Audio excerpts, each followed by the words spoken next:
ఈ మందారం చెట్టు చూడండి, ఒకే చెట్టుకి చాలా రకాల పూలు పూసాయండి. ఇలా ఒకే చెట్టుకి డిఫరెంట్ కలర్స్లో పూలు పూస్తుంటే చూడటానికి చాలా బాగుంటుంది కదా. ఈ చెట్టుకి నేను ఇంకా చాలా కలర్స్ యాడ్ చేశానండి. గ్రాఫ్టింగ్ చేశాను. వేరే కలర్స్ మందార కొమ్మలు తీసుకొచ్చి, కానీ ప్రజెంట్ కొన్ని కలర్సే పూసాయి. ఊహించుకోండి, అన్ని కలర్స్ ఒకేసారి పూస్తే ఇంకెలా ఉంటుందో.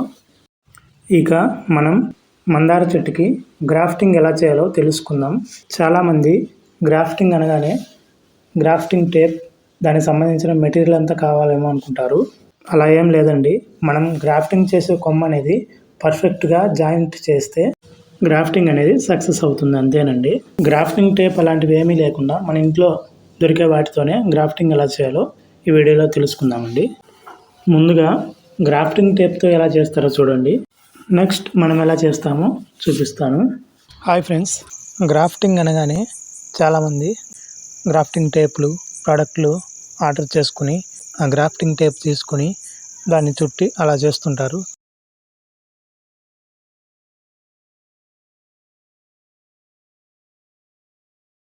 మనం అంత హడావిడి ఏం చేయమండి. జస్ట్ చాలా సింపుల్గా మనం గ్రాఫ్టింగ్ అనేది చేసుకునేలా ఈ వీడియోలో క్లారిటీగా చూద్దాం. ఇక గ్రాఫ్టింగ్ చేద్దాం పదండి.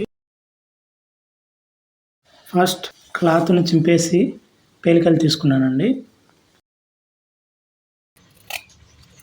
నెక్స్ట్ కటర్ తీసుకొని కొమ్మను కట్ చేసి, ఆ కొమ్మకు ఆకులు ఉంటాయి కదా, ఆ ఆకులలో కొన్ని మాత్రమే ఉంచి వాటిని కూడా సగానికి తుంచేయాలండి. నెక్స్ట్ మందార చెట్టు దగ్గరికి వెళ్ళి మనం గ్రాఫ్టింగ్ చేయాలనుకున్న కొమ్మకి సేమ్ ఆ సైజులో ఉండే కొమ్మని తీసుకుని నెక్స్ట్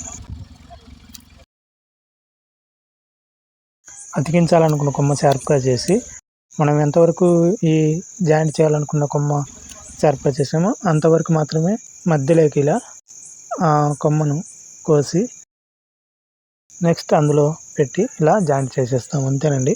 చాలా సింపుల్గా. మనం జాయింట్ చేసిన దగ్గర పేలికలతో గట్టిగా కట్టాలండి. అలా మనం కట్టేటప్పుడు అతికించే కొమ్మ అలానే ఆల్రెడీ చెట్టుకున్న కొమ్మ రెండు పర్ఫెక్ట్గా అతుక్కునేలా మనం కట్టాలి. కొమ్మ కొంచెం కూడా సైడ్కి వెళ్ళకుండా పర్ఫెక్ట్గా కట్టినప్పుడే అది అలానే పెరుగుతుందండి. లేకుంటే ఆ కొమ్మ ఎండిపోవడం జరుగుతుంది. అందువల్ల పర్ఫెక్ట్గా కట్టాలి. నెక్స్ట్ ఇలా మనం గ్రాఫ్టింగ్ చేసిన కొమ్మకి ఆ జాయింట్ దగ్గర ఎండ గాలి అలాంటివి ఏం తగలకుండా కవర్ తొడగాలి. 1 వీక్ అలానే వెయిట్ చేసి 1 వీక్ తర్వాత కవర్ తొలగిస్తే చూడండి. అతికించేటప్పుడు చెప్పా కదా, ఆకులను కొన్ని మాత్రమే ఉంచి వాటిని కూడా సగానికి తుంచాలని. ఇక్కడ చూడండి, సగానికి తుంచాను. గ్రీన్ కలర్లో ఉండే ఆకు ఎల్లో కలర్లోకి మారిందండి. మిగతా ఆకులు గ్రీన్ కలర్లోనే ఉన్నాయి. కొమ్మ కూడా సేమ్ అలానే ఉంది. నెక్స్ట్ మనం ఏం చేయాలంటే, మనం కవర్ తొలగించాం కదా, ఆ కవర్ అనేది మనం జాయింట్ చేసిన దగ్గర అలానే కట్టేయాలండి. ఎందుకంటే మనం గ్రాఫ్టింగ్ చేసి 1 వీక్ అయింది కదా, సో మనం జాయింట్ చేసిన దగ్గర ఎండ లేదా గాలి అలాంటివి తగిలి లేదా వర్షం పడితే మళ్ళీ ఆ కొమ్మ ఎండిపోవడానికి ఛాన్స్ ఉంటుంది. అందువల్ల మనం జాయింట్ చేసిన దగ్గర కవర్ అయ్యేలా కవర్తో ఇలా మనం గట్టిగా చుట్టి కట్టేయాలి. నేను అలానే కట్టి అప్పుడప్పుడు ఆ కొమ్మను గమనిస్తూ ఉన్నానండి. మీరు చూడొచ్చు, డే బై డే ఎల్లో కలర్లో ఉండే ఆకు ఎండిపోతూ ఉందండి.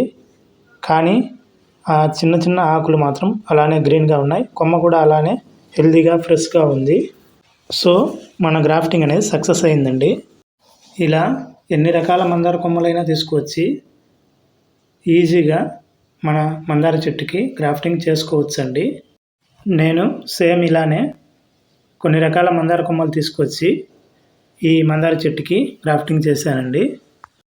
వేరే కలర్ మందార కొమ్మను తీసుకొచ్చి సేమ్ సైజు కొమ్మ చెట్టుకు ఎక్కడుందో చూసుకొని అది కట్ చేసి ఈ తీసుకువచ్చిన కొమ్మను షార్ప్గా చేసి అలా ముందు మీకు చూపించిన విధంగానే సేమ్ అలానే అతికించి కవర్ తొడిగి 1 వీక్ వెయిట్ చేసి మళ్ళీ తీసి అలా చాలా రకాల కొమ్మలు గ్రాఫ్టింగ్ చేశానండి.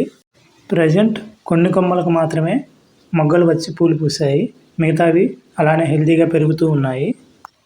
ఇక్కడ చూడండి, ఆల్రెడీ గ్రాఫ్టింగ్ చేసిన కొమ్మకి ఆకులు మొత్తం రాలిపోయి మళ్ళీ కొత్త చిగురు లేలేతగా వచ్చిందండి.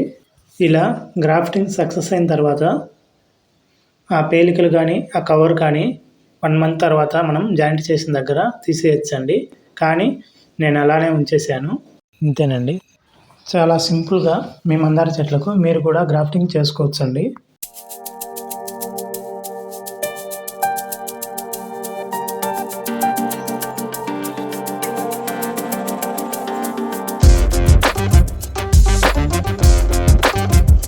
Thanks for watching.